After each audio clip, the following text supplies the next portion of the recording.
Hello, Kenya Updates live channel viewer. How are you doing? Today is, I believe, our third show, major show on the channel. I hope that you've been watching and enjoying our shows. I'm just waiting for my colleague Susan, who is our lawyer and does the updates for us, to join us. Today we're going to be talking about how we have so many manipulators around us these days, and how we're not even sure whether we're living in a simulation or whether we're living in reality. Yeah. There's this discussion going on around about, are we really living the first time on this planet? Or are there some people who have come back and are we actually already gone and we have now been transported to a different planet? Why is it that some people are behaving so evil around us? Why are people manipulating others? I've just come from watching a very sad Facebook video of a lady who has been defrauded of her property by a lawyer in Kenya. She trusted the lawyer to save her house for her, but instead, that lawyer helped her to lose the house. And this is actually something that has been replicated around the country a lot. Talk to diasporans and see what's happening. A lot of diasporans, Kenyans who live in America, trusting people who are based in Kenya or who come out there to the US, pretending to be agents or to have land and property and defrauding people of their hard-earned dollars, hard-earned foreign exchange. Yeah, so there's a lot of people who are living in a lot of misery right now because they've lost a lot of their earnings to all of these defrauders. And it's unfortunate because if you have a country where the law doesn't seem to be respected by even the top person in government, where the top person in government is issuing orders of shoot to kill or shoot to harm, shoot to maim protesters, young people, it means that we are living in an environment where the law does not apply equally to everybody. I see that Susan is actually available now, so let's admit her into the show. And yeah, stay with us as we discuss today's show. It's going to be very interesting. Thank you. Karibu, Susan. I see her mic is off. Yes. Hi there. How are you? Hi, Susan. Hi. Finally, my goodness, this has been tough.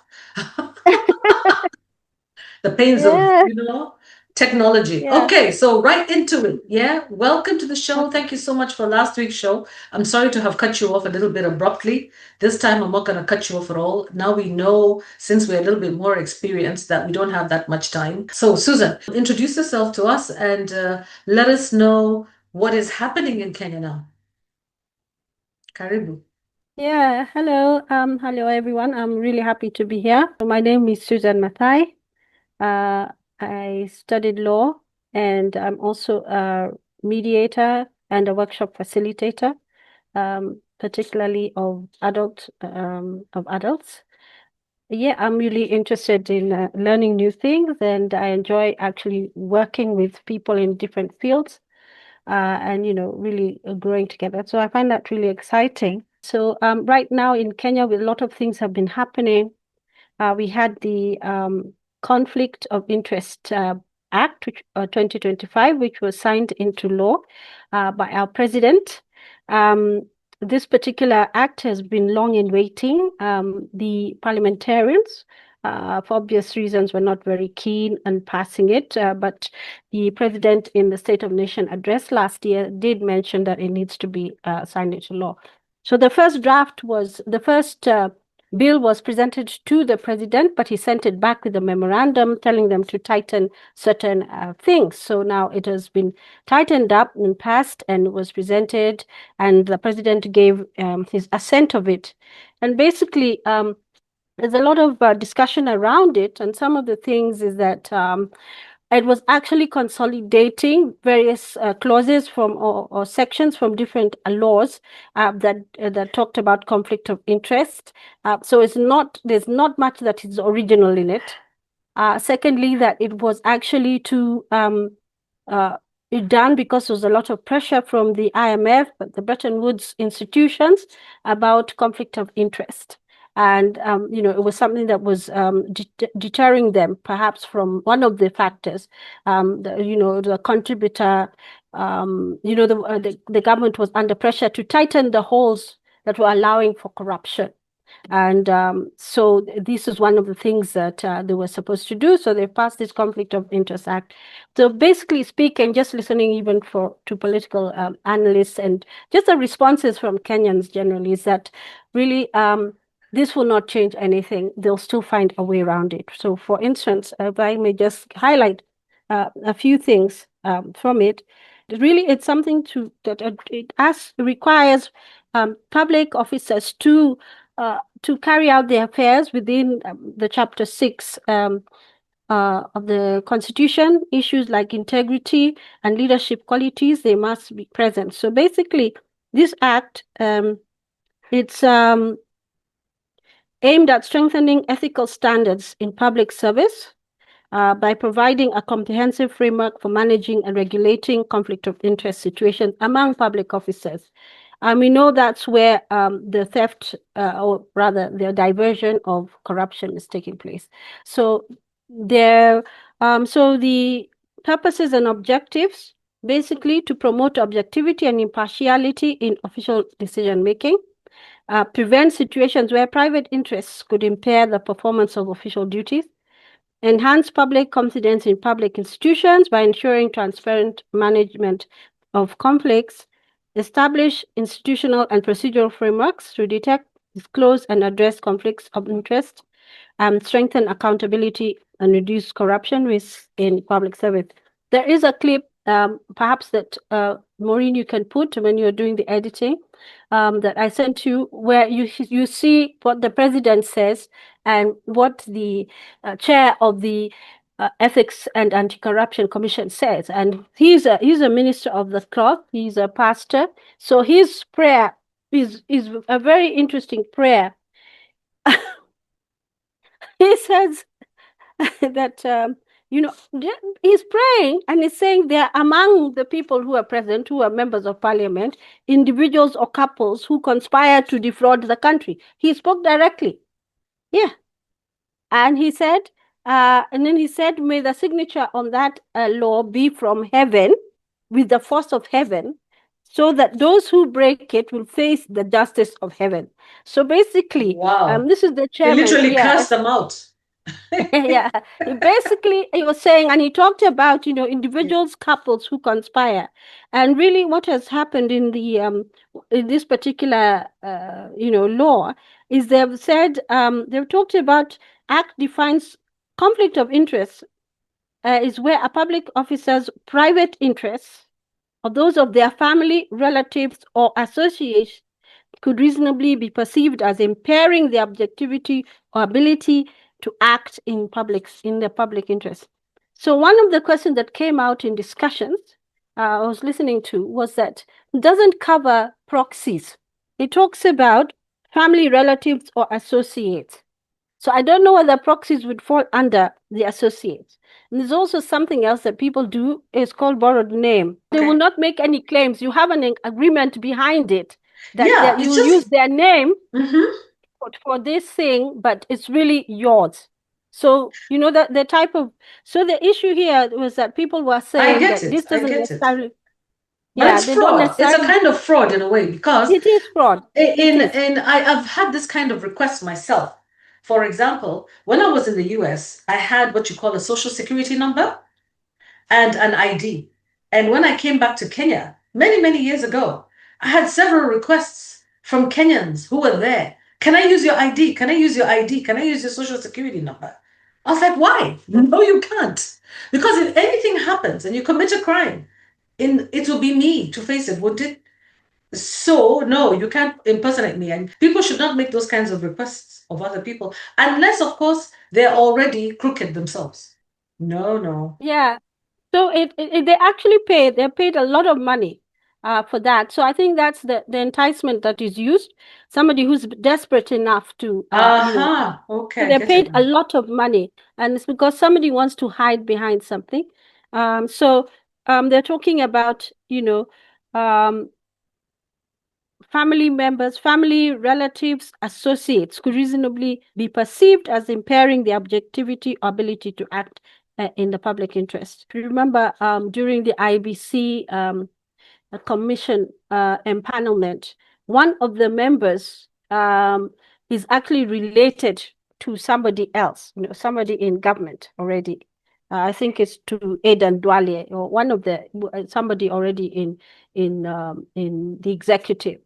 The activists took the case to court. The court said that did not meet the threshold of being, an unfair appointment or conflict of interest, because he said that the gentleman actually in the interview disclosed that he was related through marriage to this individual. So it was not something that he hid, but he spoke of it upfront. And they said, well, he was upfront about it. And he's even that was taken into consideration when he was selected for that office. So the expansion is intended to close common loopholes used to circumvent accountability. But we know, of course, this is could be just paying lip service, like I said, to a very, very serious issue. To reduce corruption, to stop the members of parliament or public officers from trading actually and using their offices and on what they know to be able to gain some advantage, so there's like unfair competition, so that, they know who, they know how, and so the money circulates among them, and the Kenyans don't enjoy it at all. Yeah. So, you know that this is actually punishable. Like, for example, in the US, they talk about something called insider trading. Yeah. So you have inside information. The market price of this stock is going to go up. Yeah. So you get the information before it goes up and everybody buys it and then it goes up. Yeah, and the stock market, that's definitely how it plays out. Yeah, but when it comes to contracts, again, you have this advantage of knowing who to talk to, how to push things. So you have this, your machinery is already in place because you understand the system better, not just understand it. You have your networks inside, to gain you benefit. So there's a duty to disclose and manage conflicts promptly. The action must be done properly. Promptly, and failure to comply is a serious offense under the law. Then there's also the role and powers of the Ethics and Anti-Corruption Commission, the one that Bishop Oginde belongs to, the gentleman whose prayer, we'd like, when you're doing your clip, please play that. You can hear what he says. Yolanzale is our sign language interpreter. We begin with a prayer, a fierce, rare prayer. It happened this morning at the seat of power, State House in Nairobi, where the chairperson of the Ethics and Anti-Corruption Commission, EACC, David Oginde, assumed his first role as a church minister and said a prayer that may have caused jitters around the room in State House and across the country. Bishop Oginde fiercely prayed against the cancer of corruption in Kenya, a cancer which the prayer stopped short of laying at the doorstep of the political leadership in the country. So let's pray. And Achan and his family circumvented that and did contrary to what had been laid down. You brought judgment upon them, and the whole family was destroyed. You are the same God, O Lord. When Ananias and Sapphira conspired as husband and wife to circumvent that which had been put in place by the leaders of their time.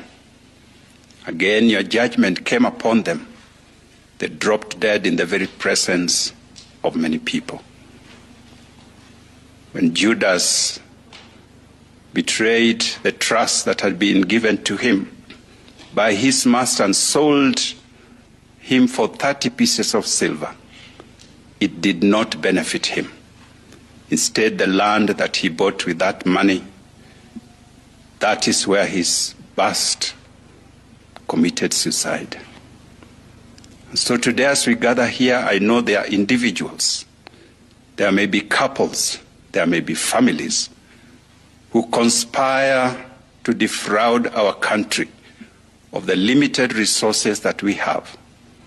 As we put this law in place, I pray that as our president appends his signature on this law, that signature will be from heaven and with the force of heaven, so that those people who may be tempted to circumvent it They will face not the justice of the land only, but also the justice of heaven.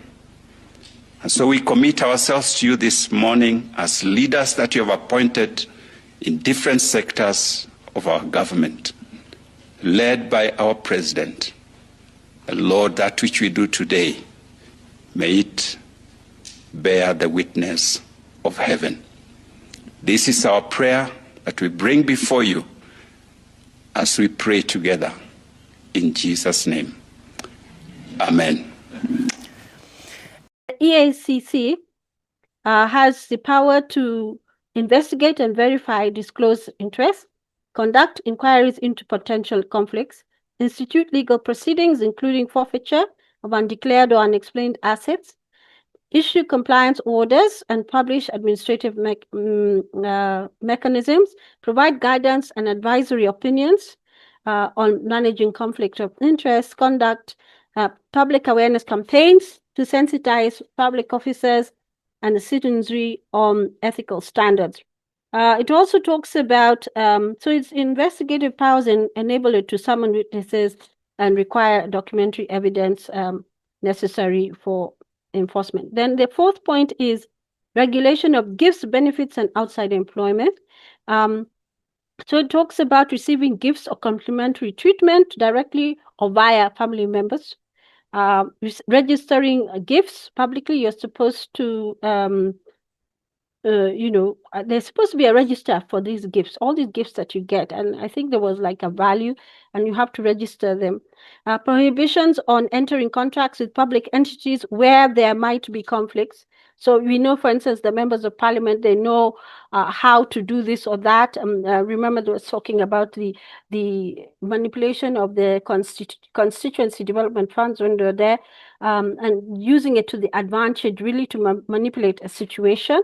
And then restrictions on engaging in gainful employment outside official duties without prior disclosure and approval. That means that, for instance, if they can't take up a consultancy or something like that without getting, without prior disclosure and approval.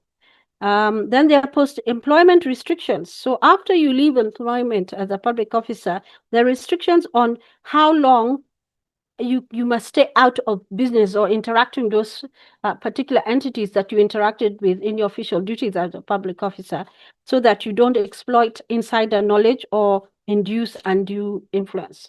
Then the sixth is the complaints and compliance measures. Before you move on to number 6, Susan, number 5, that one of the insider information and not trading with the government and with your name. As we know, all those rules are broken every single day. You know what they do, these people? They just basically look for graduates who can actually take up the positions. They know what positions are available and they tell them to go and tender, to go and bid for the tender. They know they've already lined up people in the other ministries and they work together. They work across the various, ministries. And still, I don't know how we're going to get this out of our blood. And it's not just Kenya, by the way. It's not just Kenyans. It's not even just Africans. I don't know whether really these laws really make any sense. I don't know whether they do. Unless, we have a very seriously punitive system like China or North Korea to deal with such. It's a political will really to do the right thing, because we know that, corruption actually simulates deeper poverty, because the money is being diverted instead of going to the benefit of the nation as a whole, it's going into people's pockets. And so you end up, perpetuating poverty, because it's not, and that sort of thing. So, so it's supposed to be helping to fight corruption. But we do know and we are aware that it's likely to be circumvented. So it's just there to pay lip service to a demand that's being made to would-be donors. There's another, this is in the bill stage that is being discussed now. It's called the Technopolis bill. It seeks to establish the Technopolis Development Authority, and the authority's role will be to promote and market technopolises to investors and users.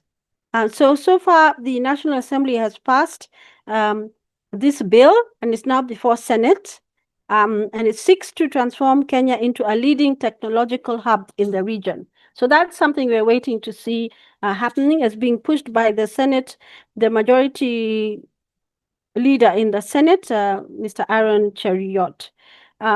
So we know during Kibaki's time, there was the Konza City, and even during Uhuru's time, that is president number 3 and 4. This idea has been floated, and now they're trying to push it further during this time. And I was very happy that many people, I think about 15 senators, spoke on this Technopolis bill and shared their insight, their thoughts on things that they think need to be done to improve and make Kenya a competitive country in the digital and ICT space. Why the sudden interest in Konza City, Susan? You remember Konza City was actually the brainchild of Dr. Bitange Ndemo, who I interviewed as the first guest on this show. Yeah.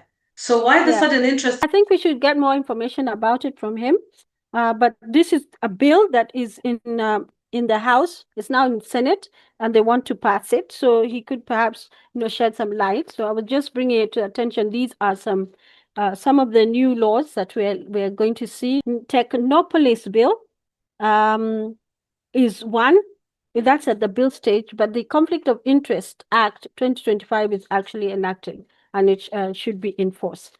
So those are some of the two laws. Of course, we are in the courts again, keeping in the courts, in the legal realm, discussing laws. And in the judiciary, we have the Reuben Kigame, who has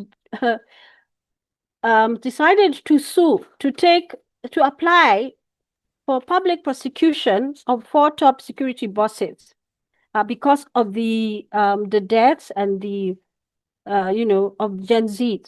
And there's a whole list of about 91 people who died who were unalived in 2024 and again in 2025. So he's got a list of people there that died, and he's citing reluctance by the security arm to really bring the people to book.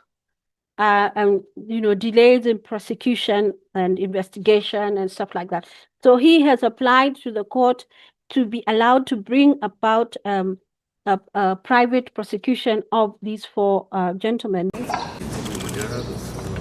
The artist turned activist wants justice, not in song, but in the courtroom. Stand here with colleagues. Kigame claims senior government officials oversaw a systemic and violent suppression of youth-led protests sparked by the 2024 finance bill and deepened by the 2025 killing of blogger Albert Ojwang while in police custody. Na tumekuja hapa kusema kwamba hatutaruhusu. In his court papers, Kigame wants the Director of Public Prosecutions compelled to surrender the entire prosecution file to him within 14 days. Kenya has become a police state that kills its citizens, abducts them, tortures them, and then charges the young people for terrorism. He is also asking for an order compelling police to release evidence including ballistic reports, CCTV footage and autopsy records, and to offer witness protection for survivors and victims' families.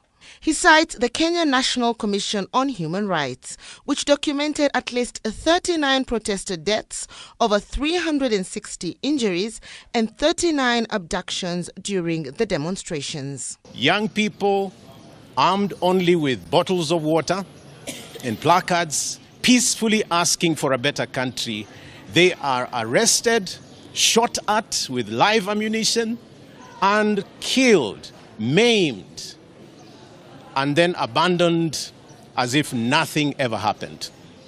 But the perpetrators continue.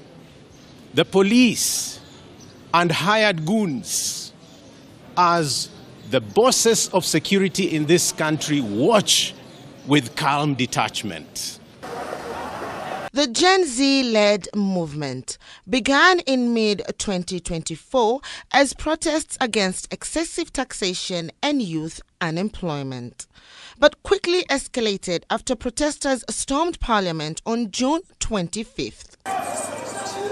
By July 2025, over 400 casualties had been reported, including injured journalists and medics.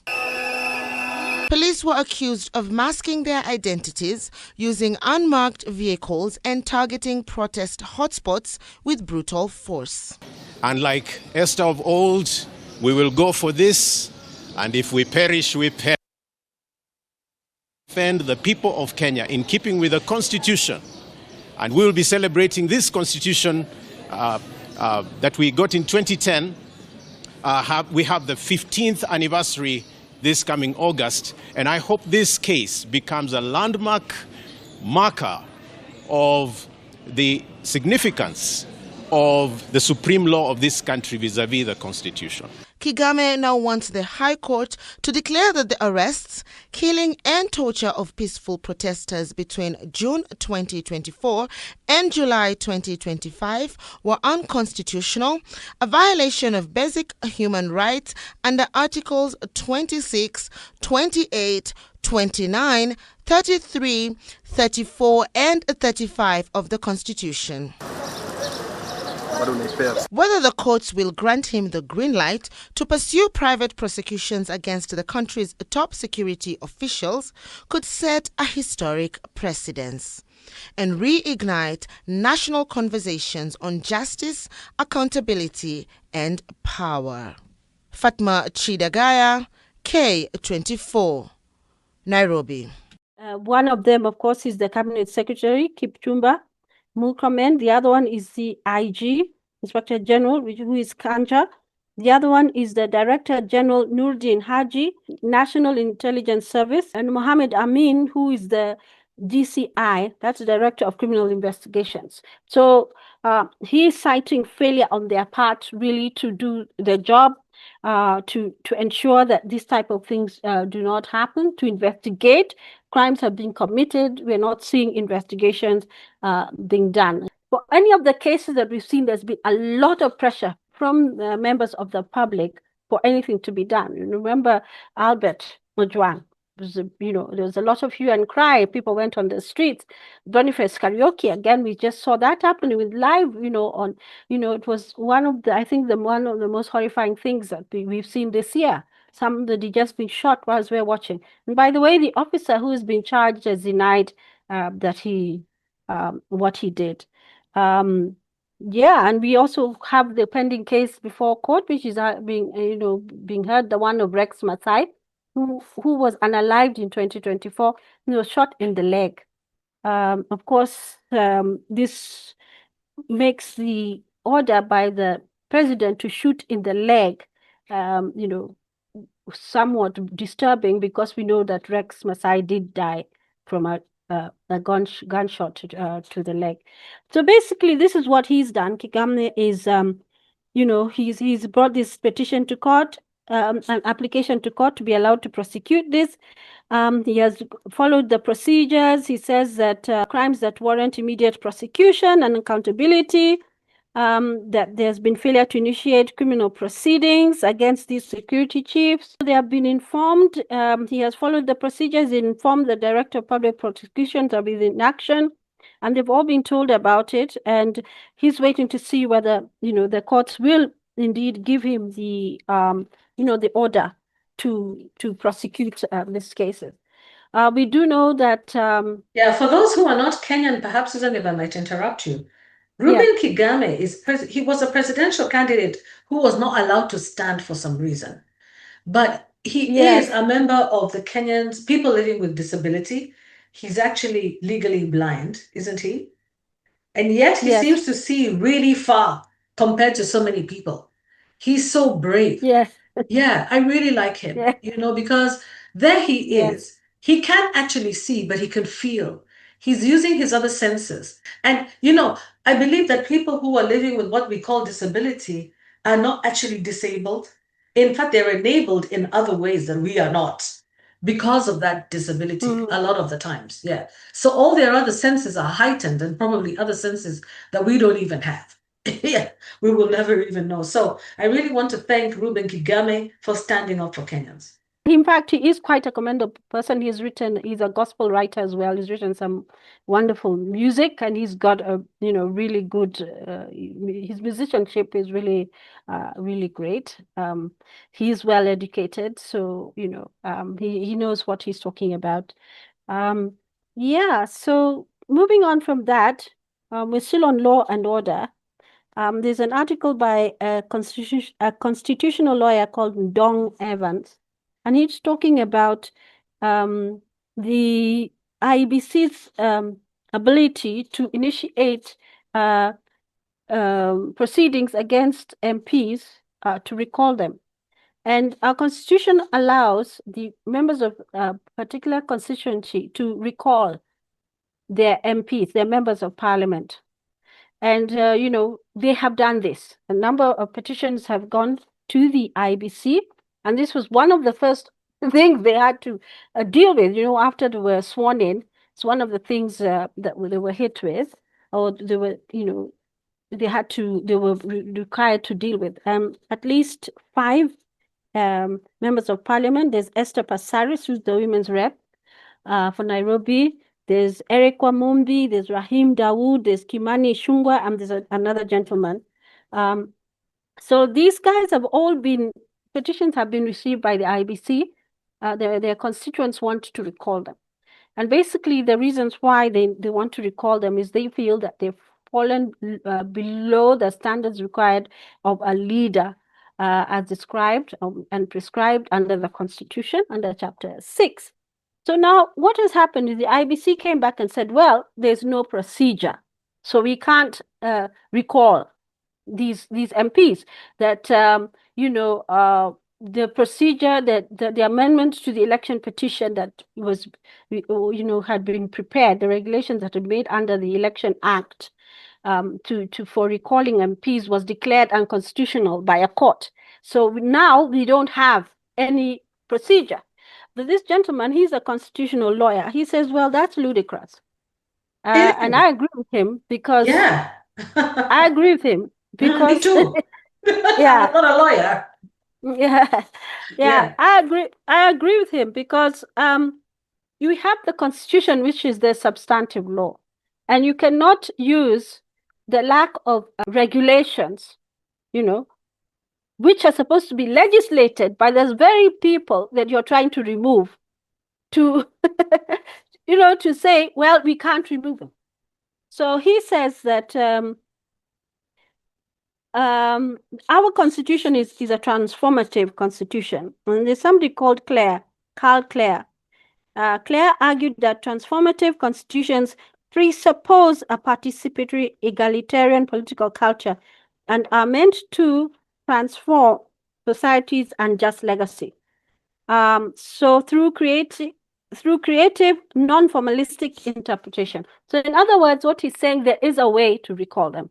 I do remember when I was in active practice, I mean, we just had a 63 constitution with all the amendments and stuff like that.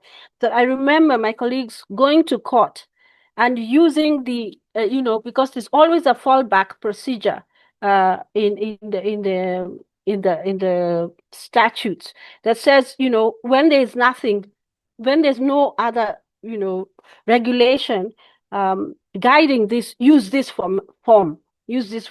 So that's what happened. I mean, the earlier cases, constitutional references and stuff like that, they used that form. There was, the regulations were made later on when a lot of petitions started being filed, constitutional references and stuff like that. But before that, the Constitution was tested. There was no procedure. So right here, this gentleman is saying that is ridiculous. You can't say because there's no procedure that you can't do your job. And yet the Constitution says that the MPs can be recalled. So he's telling them, that it's a shame that they should speak in such a way. In fact, there's a judge called Mumbi Goge. Really smart judge, Justice Mumbi Goge. who has been unrelenting in her rejection of formalism in the rights interpretation. So she's saying substance matters more than form. So she said, no, we cannot fail to do something. Constitutional interpretation must favor the enforcement of rights, which is what this gentleman is saying.